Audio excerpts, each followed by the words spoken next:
Chers Poké-auditeurs et chères Poké-auditrices de la radio Pokémon, avant de commencer ma théorie, je vais vous expliquer rapidement pourquoi le projet qui était de faire de la chronique Le Coin des Poké-théories, une chronique où tout le monde pouvait proposer sa théorie Pokémon, a été annulé. C'est très simple, nous ne pouvons nous permettre de recruter plus de personnes au sein de la radio Pokémon. En effet, cela nécessiterait énormément de temps et d'organisation que nous ne pouvons nous permettre d'avoir. Nous limitons donc le nombre de chroniqueurs dès aujourd'hui afin que ceux-ci puissent créer leur identité sur la chaîne de la radio Pokémon et que vous, très chers Poké-auditeurs, puissiez ne pas être perdus lors de l'arrivée d'un tas de nouveaux chroniqueurs et de nouvelles chroniques. Cependant, restez toujours à l'écoute car nous pouvons toujours être à la recherche de remplaçants ou même de nouveaux chroniqueurs au sein de notre équipe. Qui sait? Aujourd'hui, c'est donc moi, Elric, qui reprendra la chronique Le Coin des Poké-théories et seul. Vous me retrouverez donc chaque mois environ sur la radio Pokémon, dans cette chronique basée bien sûr sur des théories Pokémon. J'estime ne pas encore vous avoir véritablement montré ce que je valais et ce que je pouvais faire en termes de vidéos. Comme je suis le chef et le créateur de la radio Pokémon, je me dois de montrer l'exemple aux chroniqueurs et jusqu'à aujourd'hui je ne l'ai pas vraiment encore fait. Sinon pour les curieux, mon ancienne chronique sur les top 5 Pokémon sera reprise par un nouveau chroniqueur, ne vous inquiétez pas. Bref, trêve de blabla. Passons tout de suite au vif du sujet et explorons ensemble de nouvelles réflexions sur le monde des Pokémon.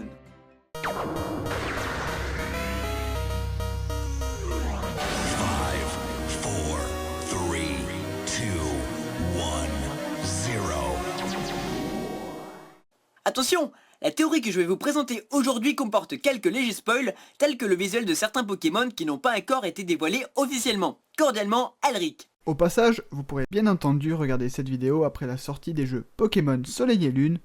Les théories que Elric va vous expliciter dans cette vidéo ne deviendront pas toutes périmées, je pense.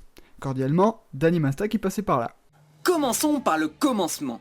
Notre théorie commence durant le mois d'avril 2016, qui est d'ailleurs la période où la radio Pokémon a réellement commencé, avec la découverte des noms des deux Pokémon légendaires des versions Pokémon Soleil et Lune, à savoir Solgaleo et Lunala. En plus de ces noms, le nom Marshado, à ne pas confondre avec les marshmallows, a également été découvert comme ce qui pourrait être le nom d'un troisième Pokémon légendaire spécifique à ces versions. Les trios de Pokémon légendaires, on en a déjà eu comme le trio Groudon, Kyogre et Rayquaza, ou encore Xerneas, Yveltal et Zygarde. Donc avoir un nouveau trio de super Pokémon légendaires dans la 7ème génération, c'est tout à fait probable. Je pense que vous le savez, dans chaque trio de Pokémon légendaires, il y a deux Pokémon légendaires qui se posent et le troisième qui est censé les arrêter. Allez, stop les conneries les gars! Avec Solgaleo qui représente le soleil et Lunala qui représente la lune, il est tout à fait envisageable de comparer Marshado comme étant la représentation d'une éclipse, car celle-ci cache naturellement le soleil ou la lune, ce qui la rendrait donc plus forte qu'un astre et un satellite aux yeux des humains. Intéressons-nous au nom de Marshado maintenant. Comme beaucoup de noms de Pokémon, il est composé étymologiquement de deux mots qui seraient, selon moi, les noms anglais March, qui signifie marais, et Shadow, qui signifie ombre. Ces noms collent donc tout à fait avec le fait que Marshado puisse représenter une éclipse solaire, voire lunaire. A partir de là, on pourrait vraiment s'attendre à avoir une représentation vraiment badass et terrifiante de Marshado, un Pokémon ayant le pouvoir de stopper à la fois Lunala et Solgaleo réunis, tels que peuvent l'être Rayquaza, Zygarde, Kyurem ou même Giratina. Cependant, lorsque j'ai vu les leaks qui avaient fuité depuis la sortie de la démo de Pokémon Soleil et Lune sur 3DS, et que j'ai vu à quoi pourrait probablement ressembler Marshado, j'ai été, comment dire, assez surpris. Cette petite crotte, comme le dirait ce très cher Neoxys, et qui pour moi ressemble plus à un gamin déguisé pour Halloween qu'à un Pokémon, pourrait vraiment avoir la force de vaincre Solgaleo et Lunala à un 2 contre 1. Bien que Marshado possède le double type combat ténèbres qui sont deux types super efficaces face à Solgaleo qui a les types Psy Acier et à Lunala qui a les types Psy et Spectre, je reste vraiment sceptique à propos de cette idée. Mais bon, The Pokémon Company peut à tout instant nous réserver de bien bonnes surprises et c'est sur quoi mes théories vont se baser aujourd'hui. Je vais donc vous mentionner quelques théories sorties tout droit de mon cerveau et qui pour moi peuvent toutes être tout à fait plausibles et rendraient à Marshado toute la puissance que l'on peut espérer de lui. Ces théories vont de la moins originale à la plus originale, donc restez jusqu'au bout, je vous promets que vous ne serez pas déçus. Marshado n'existe pas.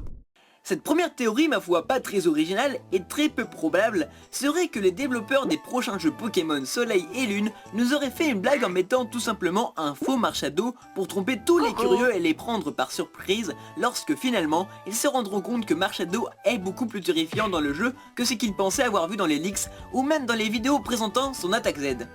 Même si je pense que les développeurs de chez Game Freak ont autre chose à faire que de monter ce manège, cette première petite théorie est pour moi tout de même possible. Une deuxième forme pour Marshado? Pour la deuxième théorie, on va s'attaquer à du lourd, alors écoutez bien, c'est parti. Pour commencer, je pense que vous connaissez tous le Pokémon légendaire ou pas. Vous savez ce petit bonhomme qui est surexploité dans les montages des Poké-youtubeurs à cause de son nom? Et là je sais que dès l'instant où j'ai prononcé son nom, la plupart d'entre vous vous êtes dit « Ah mais oui, tout est clair !» Et ben ouais, sauf que non. Bon, pour ceux qui ne connaissent pas très bien ou pas, il faut savoir que c'est un Pokémon légendaire à première vue sympathique, tout comme le supposé Marshado d'ailleurs. Mais lorsqu'il est en présence d'un étrange vase, appelé le vase scellé, celui-ci se transforme en un Hoopa à l'apparence monstrueuse et terrifiante, il est devenu Hoopa déchaîné. Tout peut donc porter à croire que pour Marshado, ça pourrait tout aussi bien être pareil. Ouais, mais comment et avec quel objet? Eh bien pour ma part, je pense que pour se transformer en un Marshado déchaîné, le Marshado qui nous est présenté actuellement ne devra pas utiliser un objet, mais plutôt fusionner avec des Pokémon. Je m'explique. Vous voyez les deux petits Pokémon appelés Cosmog et Cosmoem qui sont également apparus dans les leaks aux côtés de Solgaleo et Lunala et qui leur ressemblent d'ailleurs? Et bien d'après moi, pour que Marshado puisse se transformer en un Pokémon légendaire digne de ce nom, il devra fusionner avec ces deux petits Pokémon qui lui donneraient chacun la force de vaincre Solgaleo et Lunala et le rendraient par la même occasion vraiment badass physiquement. De plus, pour compléter cette théorie, le double type Ténèbres et Combat de Marshado mis en avant par les leaks me laisse assez perplexe. En effet, vous vous imaginez ne serait-ce qu'un seul instant voir ce tout petit et mignon Pokémon posséder la capacité d'utiliser des attaques de type combat comme Marteau-Point ou même Exploforce? Ses bras et son corps sont juste beaucoup trop ridicules pour effectuer de telles attaques. C'est pourquoi la théorie que ce Pokémon puisse se transformer en un Pokémon super fort devient encore plus possible. Et vous, qu'en pensez-vous? Marshado, le rival de Magearna! Pour cette troisième et avant-dernière théorie, je vais vous demander d'oublier tout ce que je vous ai dit jusque-là. Désormais, Marshado ne fait plus partie d'un trio légendaire avec Solgaleo et Lunala, et il n'a pas non plus la capacité de se transformer en un Pokémon super badass. Selon moi, on pourrait tout simplement penser que Marshado serait en fait en quelque sorte le rival du nouveau Pokémon Magearna. Je m'explique. Comme vous le savez, dans chaque génération, des Pokémon légendaires il y en a toujours eu plus que 3. En effet, on peut penser à ces quelques Celebi et Jirachi qui traînaient par là pour donner encore plus soif d'aventure aux joueurs de Pokémon et pour bien entendu compléter la mythologie Pokémon par la même occasion. Je pense que vous connaissez déjà tous le nouveau Pokémon fabuleux Magearna, de type fée et acier, sans doute créé par l'homme et qui peut à tout moment se transformer en Pokéball. Le Pokémon Marshado présenté dans l'Helix pourrait donc tout aussi bien être son extrême opposé, un Pokémon également fabuleux de type Ténèbres et Combat qui vivrait dans la nature depuis des milliers voire des millions d'années à l'état primitif et qui, pour se camoufler, se cacherait dans les ombres ou bien dans l'eau de marais, d'étangs ou de lacs. Pour moi, ils représenteraient à eux deux les deux principaux stades de l'évolution de l'homme, c'est-à-dire le stade primitif avec Marshado, où nous avons apparu pour la première fois sur Terre et où nous ne ressemblions encore qu'à des singes tout poilus, et le stade technologique avec Magearna se déroulant de nos jours où les hommes ont acquis des connaissances et des savoir-faire incroyables qui ne cessent d'évoluer d'ailleurs. De plus, pour compléter ma théorie, si on compare les artworks des deux Pokémon, nous pouvons voir que leurs yeux sont quasiment similaires et ils semblent également tous deux être de petite taille. Après, c'est à vous de juger qui pourrait-il être réellement, et finalement son design n'est pas trop mal et il m'a l'air plutôt sympathique, contrairement à certaines ultra chimères qui elles me font vraiment flipper. Marshado, le gardien des enfers! Enfin, pour cette troisième théorie, je vous invite une dernière fois avec moi dans mes réflexions un peu farfelues pour tenter de comprendre quelle est la véritable fonction de Marshado dans l'histoire et la mythologie des jeux Pokémon Soleil et Lune. Comme vous devez le savoir, dans ces jeux, il est beaucoup question de gardiens, avec comme exemple les gardiens des 4 îles d'Alola, Tokoreko le gardien de Melemele, Tokopillon gardien d'Akala, Tokotoro gardien d'Oulaoula et Tokopisco gardien de Pony. Pour rester dans cette mentalité, je pense que Marshado pourrait lui aussi être un gardien. Certes, il n'a pas l'aspect d'un totem ou autre statue divine, mais je pense qu'il pourrait être à lui seul le gardien des enfers. Pourquoi des enfers, me diriez-vous? Eh bien, est-ce que vous avez déjà vu la capacité Z de ce Pokémon? Pour ceux qui ne l'auraient pas vu, sa capacité Z s'appellerait Soul Stealing, ce qui signifie littéralement en français vol d'âme. Merci Google Traduction. Vous comprenez maintenant où je veux en venir lorsque je dis que Marshadow serait le gardien des enfers? Sur cette vidéo qui nous montre la capacité Z de Marshadow, nous pouvons voir que celui-ci pénètre dans le corps de Goélise. Oui, je sais, cette phrase est très chelours, voire très passable, oui, je vous l'accorde. Mais afin de lui prendre son âme.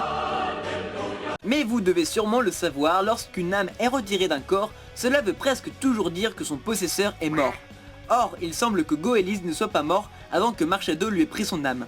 Bon, ok, je suis d'accord avec vous, ce n'est qu'une capacité Z et donc qu'une image. Cette capacité Z ne semble pas refléter la vérité, c'est juste une capacité spéciale pour attaquer et attraper des Pokémon sauvages, pas pour les tuer directement, et fort heureusement d'ailleurs. Mais tout de même, cela pourrait vraiment permettre d'associer Marshadow à un éventuel gardien, voire à un messager des enfers. Je suis aussi d'accord que lorsqu'un individu meurt, il ne va pas forcément aux enfers. Mais comme Marshadow est de couleur noire, et non, je ne suis pas raciste, celui-ci est plutôt associé à un démon qu'à un ange. En parlant de démon, vous avez vu sa tête et ses yeux? On dirait des flammes qui sont également associées très souvent aux enfers. De plus, si on remarque bien, dans l'animation de la capacité Z de Marshadow, il est possible de voir une sorte de tête de mort surmontée de flammes sur son crâne. Outre le fait que Marshadow fasse partie d'un équipage de pirates à la recherche du One Piece, cette image confirme encore plus le fait que Marshadow appartienne au monde des enfers.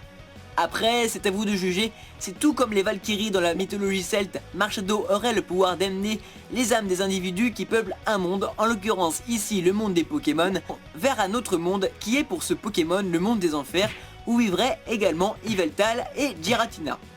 N'hésitez pas à réagir à propos de cette théorie dans les commentaires de cette vidéo, je me ferai un plaisir de vous répondre. Et voilà, ce sera tout pour aujourd'hui. Dites-moi en commentaire quelles théories vous auront le plus convaincu et n'hésitez pas à me proposer vos propres Poké-théories à propos de Marshadow dans les commentaires de cette vidéo. J'espère en tout cas que cette nouvelle chronique vous aura plu et vous plaira par la suite. N'hésitez surtout pas à partager cette vidéo sur vos réseaux sociaux préférés. N'oubliez pas non plus le petit pouce bleu, histoire de nous soutenir et de récompenser notre travail. On compte sur vous pour balancer le plus de clics sur cette foutue barre de pouce bleu. Sur ce, je vous souhaite à tous un très bon jeu et une incroyable et merveilleuse bonne aventure sur Pokémon Soleil et Lune. Nous ne sommes pas au bout de nos surprises, croyez-moi. Sur ce, je rends l'antenne à vous les Poké Studios.